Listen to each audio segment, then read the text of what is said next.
shoot. Welcome to Max's Kitchen, or otherwise known as Cooking with Max. I actually posted on Instagram if anyone wanted to see me do cooking videos, and a lot of you said yes. So here I am doing a cooking video on a Japanese food called Nikujaga, otherwise known as meat and potatoes. Yes, it's just called meat potatoes. So I'm gonna make this. I've already made this once. My mom used to cook this all the time, so I know how it's supposed to taste.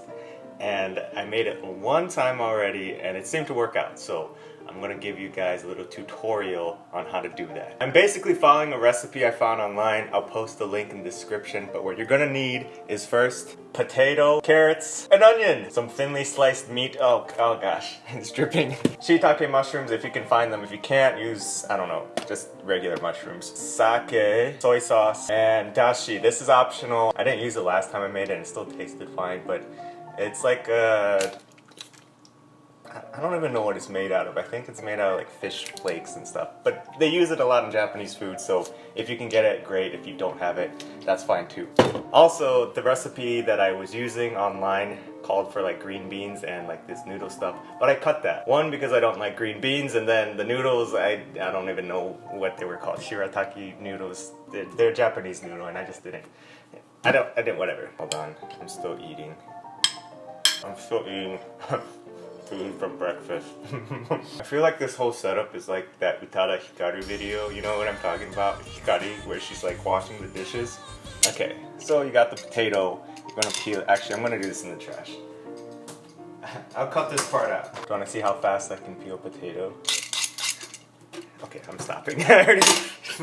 Alright, so you just wanna cut them into smallish chunks. Like, oh, I don't think I should do slices. Well, I already messed that up. Like, alright, I think this type of cut is better. You kind of want big cuts for Nikujaga. I'm super tekito, which means about, which is still, I'm trying to use English, but these are all Japanese English words. About means like very approximate, and you don't really care about details. So like, I don't know why I'm explaining this. I'm just trying to tell you, just cut them in big chunks. This is the tiniest cutting board I've ever, look at how small this is. You know, funny story about potatoes. Funny story about potatoes, guys. Actually in Japan they call French fries, like, you know, at a fast food place, potato. So I know of somebody who went to an American place, and he went to a fast food place into America, and he ordered potato. And guess what they gave him? Instead of French fries, they gave him a baked potato. What a great story.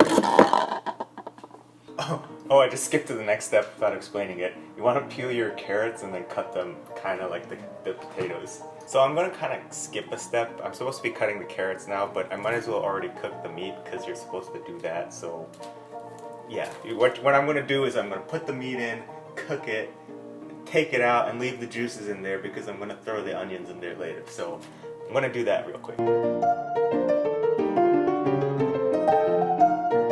So now I have to heat up the pan, but I thought I might as well show you this, or I'll show this camera. This is my Zoro one-piece sake cup, which is now starting to make me a sake alcoholic.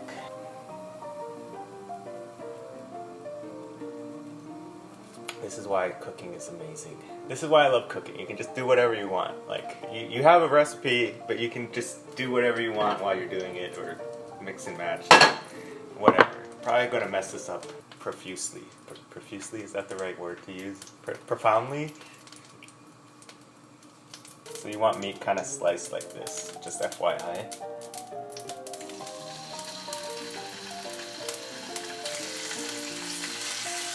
So while that's cooking, I'm going to actually start cutting the carrots, but I forgot to mention that the knife you use, you want to get something pretty sharp. I kind of recommend the one that I'll show you right here.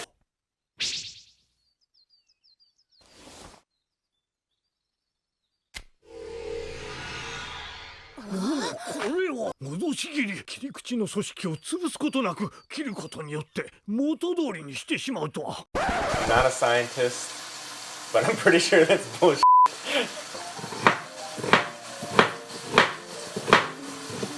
Alright, next, make sure you wash your mushrooms. Don't be dumb like I used to be and not wash mushrooms. I like to cut it in half and then just go like this. So you only cut it in half once and then you kind of partition it like this. Ooh, I'm so good. Have you guys heard of Mokomichi? He's like a Japanese actor and he also has a thing called Moko's Kitchen. 今日作りたくなる簡単レシピを紹介。モコズキッチン。And he makes food that are basically pretty basic like this. This is not a hard dish, guys. Like I really think anyone should try this out. It's pretty fun. It's a pretty simple dish. So we're gonna do the onion now.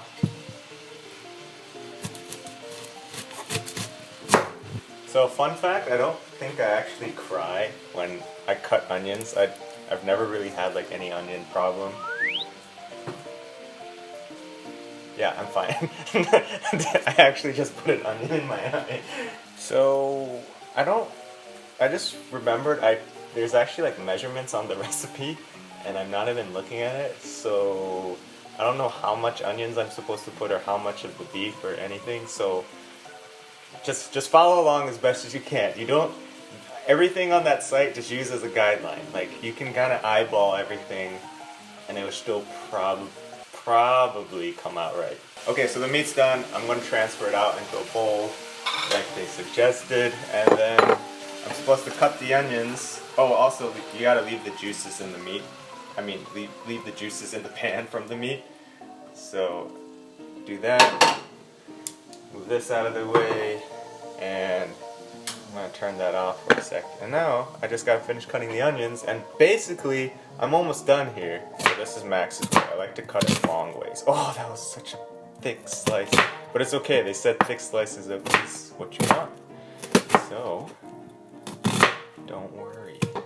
All right, so I'm gonna turn the fire back on and just dump it in.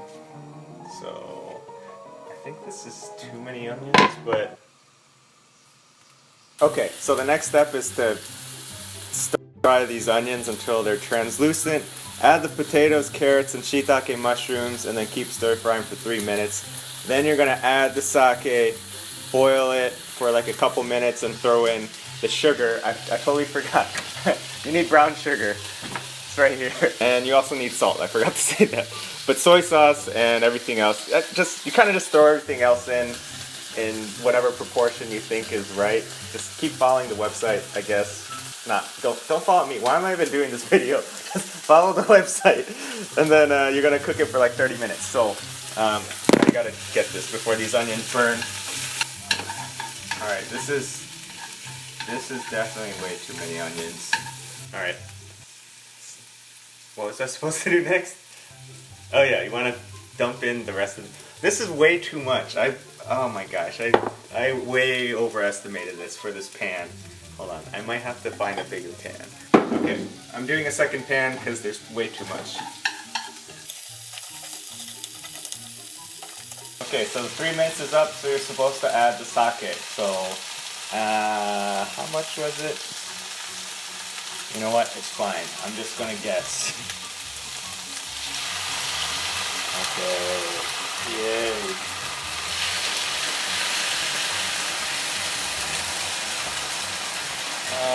Actually, I need a better guess. I'm gonna look it up. Okay, it says half a cup, but feels like it's too much, like food, so.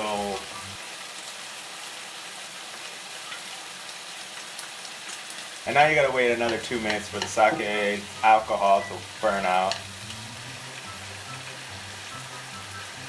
Zoro would be proud.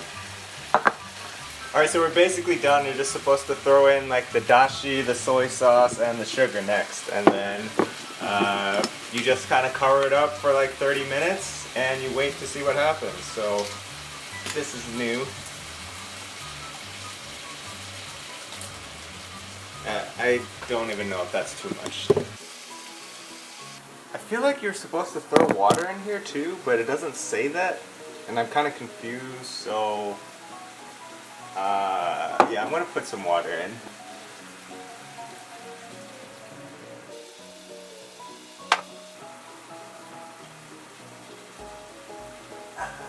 Yes. All right, so I just covered the tops with the pan. I covered the pans with the tops, I don't have the right sizes, so that's why it looks like this. But now you have 30 minutes to basically just wait and let it simmer, so do whatever you want during these 30 minutes. Holy crap, I totally forgot to put the meat back in. I just came back, I'm putting the meat in. Don't forget to put the meat back in. Honestly, I think I kind of get absent-minded while doing a YouTube video and trying to, like, multitasking is not my forte. I can't text and have a conversation with someone at the same time. So I blame it on that, whatever that is. Alright, it's been about 30 minutes and oh, look at that. That looks pretty good and that is hot.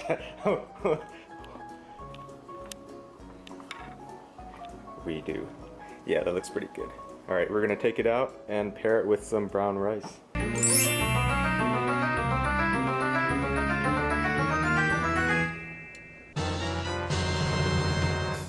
So I think it's pretty good, if I do say so myself. As far as difficulty of making this dish, I would give it maybe a 5 out of 10. 1 being cereal and 10 being like a quiche, a really hard quiche. This is a 5. It's not that hard, but it does take some time. But I recommend it. It tastes good. You'll get a lot of, I think it's pretty rewarding to cook for yourself and something like this. So you guys should give it a shot. This is Nikujaga, meat potatoes, Japanese comfort food. Give it a whirl and let me know how it goes in the comments below. Alright, that's it guys. I'm gonna eat this. See you guys next time. Bye.